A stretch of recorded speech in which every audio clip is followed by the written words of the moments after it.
Hello दोस्तों, स्वागत है आपका आपके अपने YouTube channel exam warriors begins में।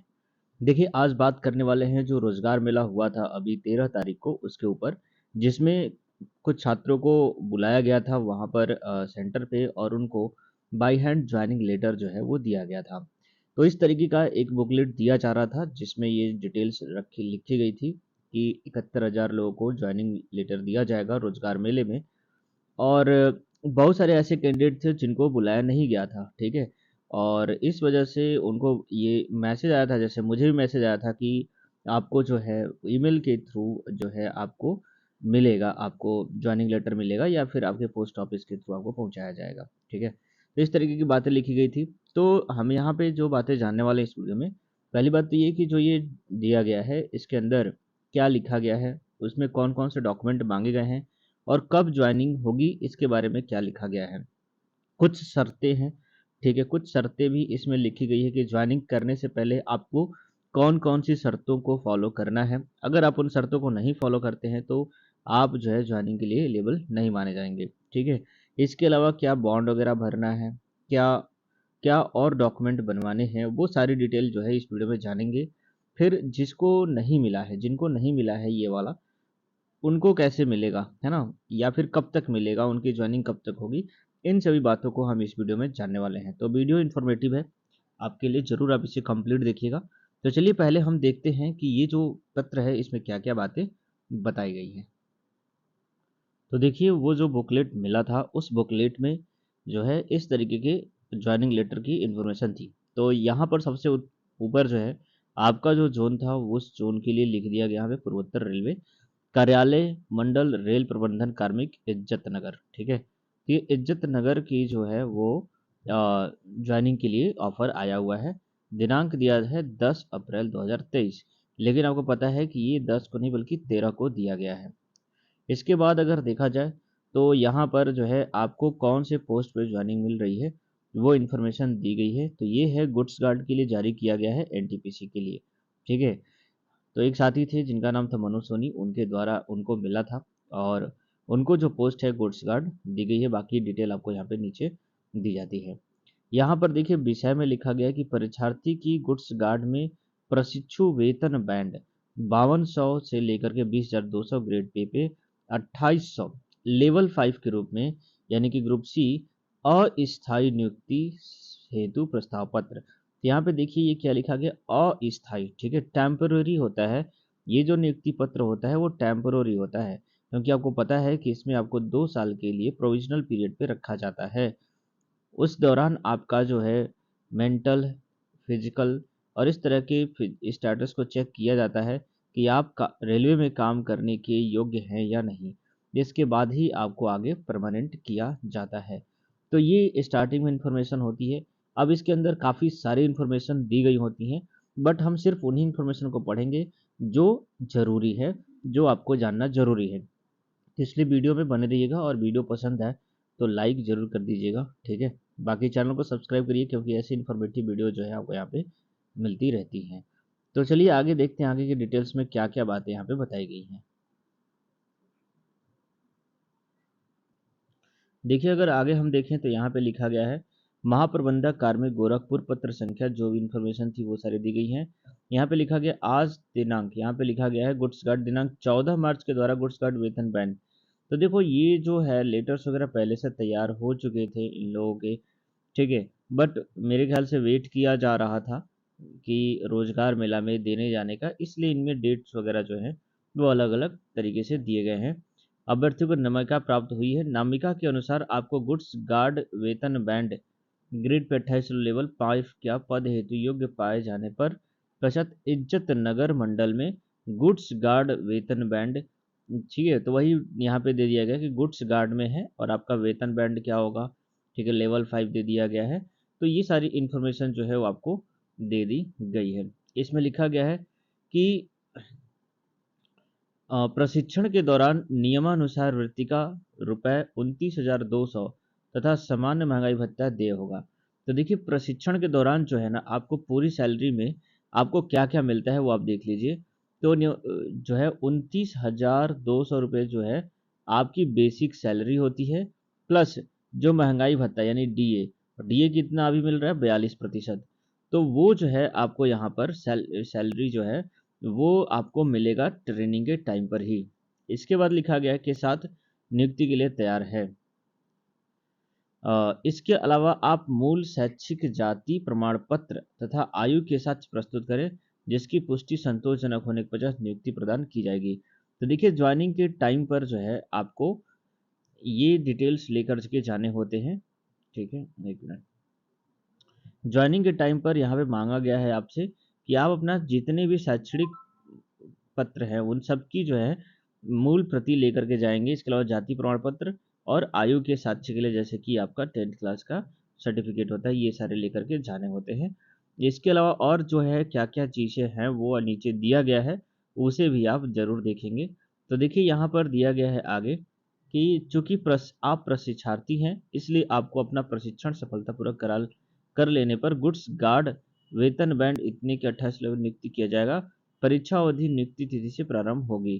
तो देखिए उसमें परीक्षा वगैरह भी कराया जाता है, पढ़ाई वढ़ाई कराई जाती है, तो वो सारी की जानकारी दी गई है। ठीक है, इसमें और बातें बताई गई हैं। देखिए कि प्रशिक्षु के रूप में परीक्षा की अवधि जिस तिथि को आप पदभार ग्रहण करते हैं उस तिथि से 2 वर्ष की होगी। ठीक है, जैसे मैंने बताया ना कि प्रोविजनली होते हैं, तो 2 वर्ष तक के लिए आप प्रोविजनल होंगे। प्रशिक्षण उत्तीर्ण करने पर इस रेल में वेतन बैंड इतने के अस्थायी नियुक्ति प्रदान की जाएगी, अन्यथा यदि आप प्रशिक्षण परीक्षा में सफल नहीं होते हैं तो यह रेलवे स्वयं के निर्णय है कि प्रशिक्षण अवधि किस अवधि के लिए बढ़ा दी जाए अथवा प्रशिक्षु के रूप में आपकी सेवा 24 घंटे के नोटिस पर समाप्त कर दी जाए। तो देखिए ये भी एक बड़ी जिम्मेदारी की बात होती है कि ज्वाइनिंग लेने के बाद भी यहाँ पे लिखा गया है कि अगर आप ट्रेनिंग को पूरी तरीके से कंप्लीट नहीं कर पाते हैं या फिर ट्रेनिंग में आपका जो एग्ज़ाम होता है उसे आप क्लियर नहीं कर पाते हैं, तो आपका जो है ना ज्वाइनिंग निरस्त भी किया जा सकता है। ये रेलवे के ऊपर डिपेंड करता है, या फिर आपका ज्वाइनिंग का पीरियड है वो बढ़ाया जाए या फिर निरस्त किया जाए। ठीक है, तो काफ़ी जो इम्पोर्टेंट चीज़ है उसको आपको समझना चाहिए, क्योंकि हल्के में लेने की बिल्कुल ज़रूरत नहीं है। आपका ज्वाइनिंग के बाद भी पढ़ाई जारी रहेगा, एग्ज़ाम जारी रहेगा। आगे लिखा गया है, यह स्पष्ट रूप से नोट कर लें कि किन्हीं कारणों जो आपके नियंत्रण से बाहर हो को छोड़कर आप प्रशिक्षण से अपना नाम वापस लेने की अनुमति नहीं दी जाएगी। तो बिल्कुल ये बात ये भी आपको कंसर्न करना चाहिए कि प्रशिक्षण से आप बाहर यानी कि ट्रेनिंग से आप बाहर नहीं जा सकते, उस पीरियड को आप छोड़ करके नहीं जा सकते। ठीक है, किन्हीं जो कारण जो आपके कंट्रोल में है। इसके लिए लिखा कि आपको कम से कम 5 वर्षों के लिए रेल सेवा प्रदान करने का अनिवार्य है, और अगर आप एक बार ट्रेनिंग पूरा कर लेते हैं तो 5 साल तक आपको रेलवे में सेवा देनी ही देनी होगी। अगर उसके पहले किन्हीं कारणों से आप अगर इसको छोड़ने की कोशिश करते हैं या इस तरह की कोई भी प्रक्रिया अपनाते हैं, तो उसके लिए जो है आपके ऊपर जो है वो बॉन्ड जो भरवाया जाता है उसका पैसा आपको देना होगा। और वो क्या होता है कि जो भी आप प्रशिक्षण में खर्च हुआ है और जो आपको वेतन और भत्ते मिले हुए हैं वो तथा 12.5% जो है ब्याज सहित आपको वापस करना होगा। अब आप समझ सकते हो कि आपकी जो सैलरी होगी सपोज दैट 29,000 प्लस 200 और कुछ और रुपए, मतलब वही आप समझ सकते हो 35-40 के आसपास जो मिलेगी, उसमें जो है प्लस 12.5% ब्याज मिला करके आपको वापस करना होगा अगर आप पहले ही कर दे आप छोड़ना चाहते हो तो। ठीक है, इसके अलावा देखिए यहाँ पर शपथ पत्र आपको यहाँ पे दिया गया है, ये भरना होता है, यहाँ पे अपना नाम डालना होता है। ठीक है, तो इस तरीके से शपथ आपको दी जाती है। बाकी की अगर बात करें आगे की उस नंबर्स में, तो और जो बातें हैं उसमें आप देख सकते हैं क्या क्या लिखा गया है। तो बाकी जो है शर्तें वगैरह दी गई हैं और हमें जो है इम्पोर्टेंट जो जानकारी है वो यहाँ से देखना है। इसमें लिखा गया है 14 नंबर में आप देख सकते हो कि यदि प्रशासन द्वारा आवश्यक समझा गया तो दूसरी बार बिना वृत्तिका अथवा किसी अन्य प्रश्न का दे हो। इसमें बोला गया कि अगर आपने ट्रेनिंग सही से नहीं किया, उसमें आप फेल हो गए, तो हो सकता है दूसरी बार भी आपको मौका मिल जाएगा। लेकिन दूसरी बार जब आपको मौका दिया जाएगा तो वो बिना सैलरी यानी बेसिक के मिल आपको करना पड़ेगा। ठीक है, बिना बेसिक के ही आपको, ये रेलवे के ऊपर डिपेंड करता है। ठीक है, अनुसूचित जाति और जनजाति परिषद वृत्तिका सहित दूसरा और तीसरा यदि समझा जाए तो वृत्तिका के बिना दिया जा सकता है। तो यही सारी बातें हैं कि आप पहले ट्रेनिंग में अगर पास हो गए तो ठीक है, लेकिन दूसरे में अगर अगर पहले में नहीं पास हो पाते तो दूसरे में आपको जो है कि सैलरी के साथ या बिना सैलरी के, ये रेलवे के ऊपर डिपेंड करता है कि आपको दिया जाएगा या नहीं दिया जाएगा। ठीक है, तो ये सारी इन्फॉर्मेशन यहाँ पे दी गई हैं शॉर्ट में देखा जाए तो। बाकी जो है अगर डॉक्यूमेंट की बात करें तो यहाँ पे देखिए एक चीज़ जो है वो डॉक्यूमेंट के रिलेटेड बातें बताई गई है कि आप अपने साथ प्रधानाचार्य जहाँ से अंतिम शिक्षा पाए हैं द्वारा प्रदत्त संलग्न प्रपत्र अपने चरित्र संबंधी इस आशय का हाल नवीनतम चरित्र प्रमाण पत्र लाएं। ठीक है, तो आपको एक नवीनतम चरित्र प्रमाण पत्र जो है वो आपको लेकर के जाना होगा जहाँ से आपने अंतिम बार पढ़ाई की है। ठीक है, तो ये सारी चीज़ें हैं। इसके अलावा इस प्रकार का प्रमाण पत्र यदि आप सरकारी नौकरी में हो तो अपने वर्तमान नियोजक द्वारा, और अगर आपने ऑलरेडी आप गवर्नमेंटल जॉब कर रहे हैं जैसे, तो आपको जो है अपने जहाँ भी अधिकारी जहाँ पे भी आप ज्वाइन किए हुए वहाँ से जो वहाँ का नियोजक है उससे आपको प्रमाण पत्र लेकर के जाना होगा। ठीक है, इसके अलावा यहाँ पे देखिए और क्या लिखा गया है कि अपने साथ समस्त मूल प्रमाण पत्रों को लाएं। ठीक है, जितने भी डीवी में आपका जो भी डॉक्यूमेंट लगा था वो सारे डॉक्यूमेंट लेकर के जाने होंगे। इसके साथ साथ में आप देखिए कि इसमें उपस्थित होने के लिए इसमें ये डेट जो है ना गलत दिया है। मैंने बात किया था 5 मई के दिन जो है वो ज्वाइन करने की डेट यहाँ पे दी गई है। इसके अलावा देखिए और क्या-क्या है वो इम्पोर्टेंटली यहाँ पे लिखा गया कि आपको जन्म तिथि प्रमाण पत्र ले जाना है, शिक्षा प्रमाण पत्र ले जाना है, सक्षम अधिकारी द्वारा उचित जाति प्रमाण पत्र ले जाना है, छाया प्रति अपनी फ़ोटो ले जानी है, पासपोर्ट आकार के 8 फ़ोटो, ठीक है? संलग्न प्रारूप और छायांकन प्रारूप की 3 प्रतियाँ लेकर के जानी होगी। इसके अलावा आयकर विभाग द्वारा जारी पैन कार्ड ले जाना है, जिसकी 4 छाया प्रति होनी चाहिए, और बैंक का पासबुक आपको लेकर के जाना होगा, जिसकी 4 छाया प्रति प्रथम पेज की होगी, आईएफएससी कोड वगैरह जिस पे अंकित होगा। ठीक है? तो ये सारी इन्फॉर्मेशन जो है वो दी गई है। ये सारी चीज़ें जो है आपको लेकर के जानी होगी। तो इस तरीके से ये जो है ना पूरा का पूरा पत्र जो था, वो वहाँ पर रोज़गार मेला में जिन भी छात्रों को मिला है, उसमें यही सारी इन्फॉर्मेशन दी गई है। अब बात होती है कि वो जिन छात्रों का मैसेज तो आया था फ़ोन पे, लेकिन अभी तक ना तो ईमेल आया हुआ है और ना ही उनको जॉइनिंग लेटर मिली है। उन छात्रों का क्या होगा? उनका कब तक जॉइनिंग होगा? तो देखिए जॉइनिंग तो सबका जो भी छात्र एक साथ बुलाए गए थे रोज़गार मेला में उनका तो हो गया, बट जिनका नहीं आया है, तो ईमेल पर अगर आना होता तो देखो अब तक आ गया होता, ठीक है? तो जो आपको मैसेज मिला था उसमें ये भी लिखा था कि या तो ईमेल से भेजा जाएगा और आपको या तो फिर बाय पोस्ट भेजा जाएगा। तो जिनको ईमेल पे मिल गया है, उनको भी यही सारी इन्फॉर्मेशन मिली है, उनको भी अपना डेज़िग्नेशन, अपना पोस्ट, अपना डेट, कब जॉइन करना है, वो सारी डिटेल मिल चुकी है। बहुत सारे छात्रों को मिला भी है, बहुत सारे ज़ोन में मिला भी है।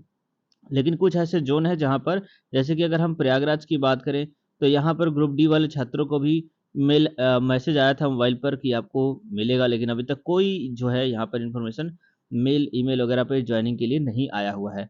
तो ऐसे सभी छात्रों को मैं बता दूँ कि आपका जो जॉइनिंग लेटर है, वो जो है अब आपके बाय पोस्ट जो है वो घर पे जाएगा और उसी के बाद जो है जॉइनिंग लेटर आपको मिलेगा। या फिर हो सकता है इन लोगों ने पूरी तरीके से तैयारी बिना किए ही ईमेल कर दिया, क्योंकि आपको पता है कि 13 तारीख को जो रोज़गार मिला था उसके 1-2 दिन पहले जो था वो मैसेज आता है कि आपको जो है रोज़गार मेला में जॉइन करना है। जो कि मुझे लगता है कि अभी बिना तैयारी के ही इन्होंने मैसेज कर दिया था, ठीक है? तो अभी जो है पैनल की पूरी तैयारी जो है जॉइनिंग लेटर का नहीं हो पाया है। इसी वजह से इन लोगों ने अभी तक जॉइनिंग लेटर जो है प्रयागराज में नहीं दिए हैं। कहीं न कहीं ये इनका डिले हो सकता है। तो कुल मिलाकर के देखा जाए तो अप्रैल जो अभी चल रहा है, अभी इसके लास्ट तक जो है ना, आपको जो है जॉइनिंग लेटर ज़रूर मिल जाएगा, ठीक है? तो ये इन्फॉर्मेशन देनी थी आपको। बाकी जो छात्र जिनका एनटीपीसी वगैरह में था, एनटीपीसी में था, पैनल भी था, लेकिन अगर अभी तक नहीं आया तो उनको भी बता दूँ कि जॉइनिंग तो देखो उनकी भी अगर साथ में पैनल आया था तो जॉइनिंग भी साथ में ही होगी। हो सकता है बाद में आपको जॉइनिंग लेटर जो है आपके घर पे पहुँच जाए, ठीक है? तो ये सारी इन्फॉर्मेशन थी। उम्मीद करता हूँ ये इन्फॉर्मेशन आपको समझ में आई होगी अच्छे से, और इसके बाद जो है वो हम एक और नेक्स्ट वीडियो बनाने वाले हैं, जिसमें हम नंबर ऑफ वैकेंट सीटों के बारे में चर्चा करने वाले हैं कि किस ज़ोन में कितनी पैनल आ चुके हैं अभी तक और कितनी जो है सीटें वैकेंट रही हैं। सभी ज़ोन का ज़ोन वाइज़ सभी जो है आरआरबी वाइज़ हम यहाँ पे निकालने वाले हैं। तो वो इन्फॉर्मेटिव वीडियो आपके लिए रहेगी, आपको पता रहेगा कि अभी तक कितने छात्रों का जो है वो पोस्ट अभी वैकेंट रह गई हैं। तो कहीं ना कहीं वो आपके लिए इंपॉर्टेंट रहेगा, इसलिए वीडियो को जरूर देखिएगा और इस चैनल को सब्सक्राइब कर लीजिए ताकि आगे की जो है वीडियो आपको यहाँ पे मिलती रहे। चलिए मिलेंगे नेक्स्ट वीडियो में, तब तक आपका दिन शुभ रहे। जय हिंद, जय भारत।